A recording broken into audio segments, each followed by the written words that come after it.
ይሄ መግቢያው ነው።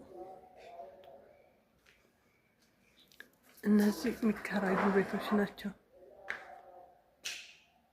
ይሄኛው 2 ክፍል፣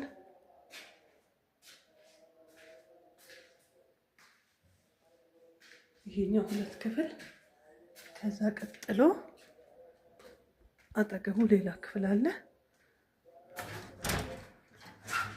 ይሄኛው 1 ክፍል ነው። ይሄ 1 ክፍል ቤት ነው። ይሄ ተከራይቷል። አናከራየውም፣ ተከራይቷል። ይሄ ኪችን ነበረ። ይሄ እንዲከራይ ኦልሞስት ጨርሰናል። ለወንደላጤ ለብቻ እናከራየዋለን ብለን ነበረ። ከዚህኛው 2 ክፍል ጋር አንድ ላይ የሚል ሀሳብ አመጡና ይሄ 2 ክፍል ቤት ነው።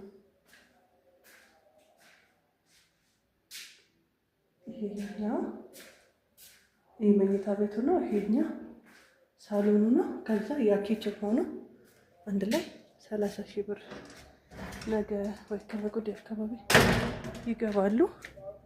ይሄ የተከራዮች ታንከር ነው። ይሄ እንግዲህ ተከራዮችና ጋር እኛ አከራዮች በጋራ የምንጠቀመው ጋርደን ነው። ይሄ የተከራዮች ሽንት ቤት ነው።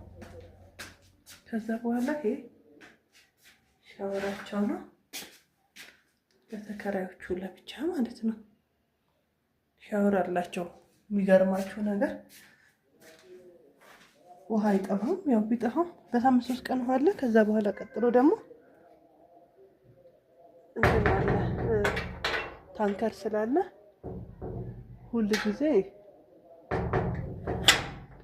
ውሃ ይኖራል ማለት ነው።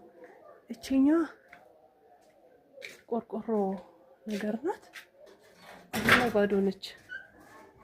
ይሄ ባዶ ክፍል ነው።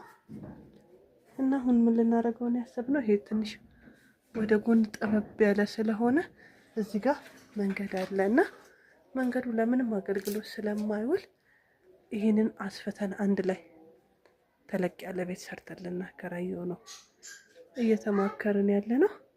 ከዛ ከነሱ ጋር ስንወጣ ወደዚህ እንመጣለን።